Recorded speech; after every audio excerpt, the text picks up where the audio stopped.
Un certain nombre de philosophes se sont dits analystes à Cambridge, à Oxford, à Lvov, à Varsovie, à Vienne, à Prague, à Pittsburgh, à Princeton. Ils ont en commun l'idée qu'un certain type d'analyse est philosophique, voire que la philosophie est analyse.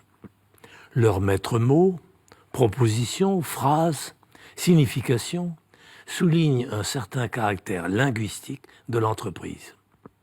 L'analyse du langage en contexte, que ce soit en contexte de discipline ou de vie, devient un préalable de n'importe quelle question philosophique.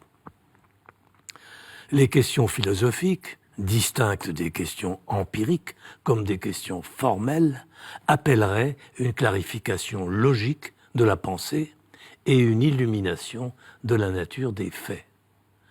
L'affaire de cette philosophie européenne, avant d'être devenue mondiale, n'est pas d'expliquer le monde, mais de fonder la signifiance des énoncés scientifiques, juridiques, religieux même.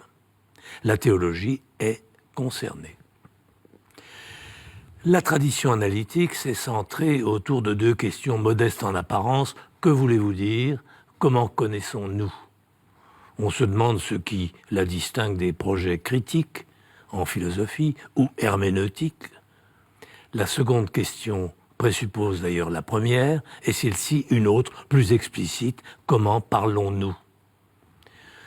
On en est venu à cet accord minimal par l'émergence d'une prise de conscience de l'importance du langage dans les progrès, les obstacles et les ruptures en histoire des sciences. Gottlob Frege, à l'occasion de ses recherches sur la notation des quantificateurs, privilégia les langages construits.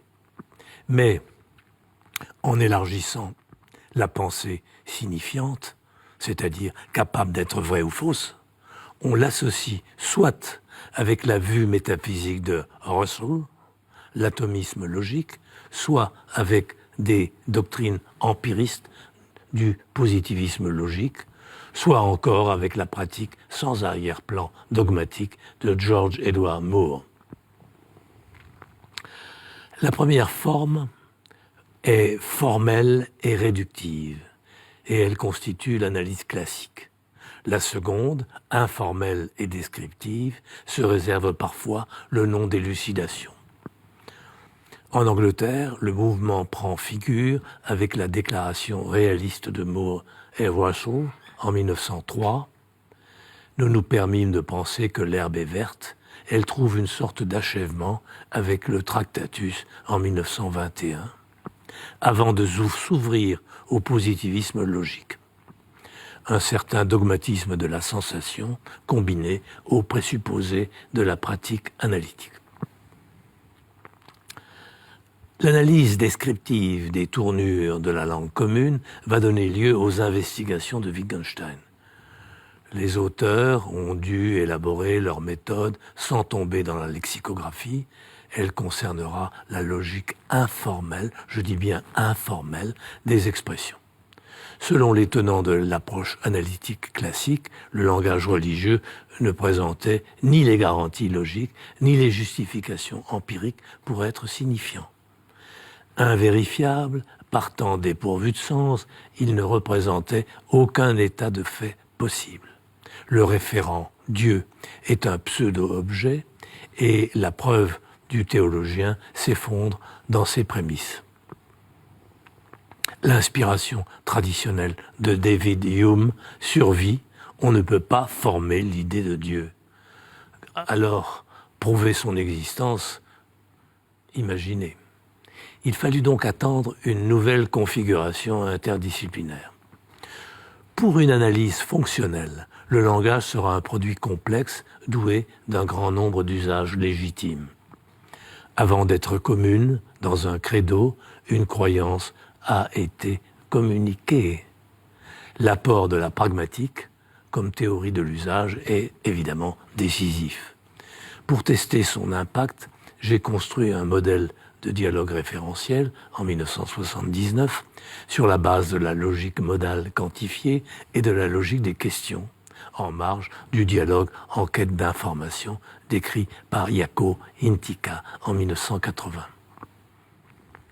En hommage à John Searle, en 2001, j'ai donné une étude de la promesse conciliant le jeu des conditions de vérité et de succès interlocutif.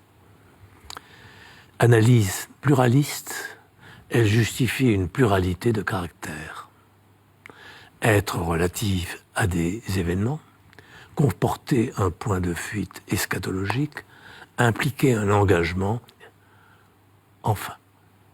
L'irréductible de la croyance religieuse ne se loge plus dans la construction « croire que », mais dans la construction « croire en », d'où un aspect auto-implicatif. L'interlocution est intimement inspirée par une parole fondatrice. La force illocutoire devient une dimension constitutive du sens. Elle fait d'un énoncé théologique tantôt un acte d'invocation ou d'annonce, tantôt une promesse, tantôt une demande de pardon, une action de grâce, et ainsi de suite. Son sens est reconnu à l'intérieur d'une forme de vie où il nourrit une force de vie qui est sa signification ultime. La finesse des résultats n'est peut-être pas égale à celle de l'approche herméneutique, mais c'est largement compensé par une rigueur qui progresse par complication croissante vers les conditions logiques de la situation de signifiance. Au-delà de la simple syntaxe, chère à Carnap, les dimensions sémantiques, chères à Tarski, puis pragmatiques, chères à Montagu.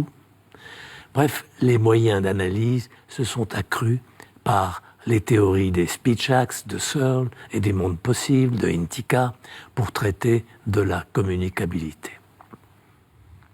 Enfin, les grammaires de texte et d'autre part une philosophie de l'interrogation radicale nous font passer carrément du discours au texte et au type de texte.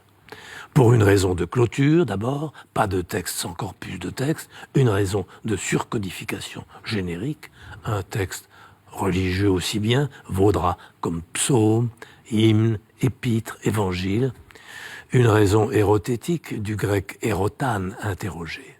Si en effet penser, c'est questionner, il faut bien que le texte comporte un axe interrogatif, d'appel-réponse. Maintenant, évidemment, tout texte ne mérite pas encore la dénomination de livre, encore moins celle de livre au sens de la Bible, qui nous permet d'aller et venir interrogativement vers l'unité d'une forme de vie sauvée. Et donc, il faudra continuer le travail.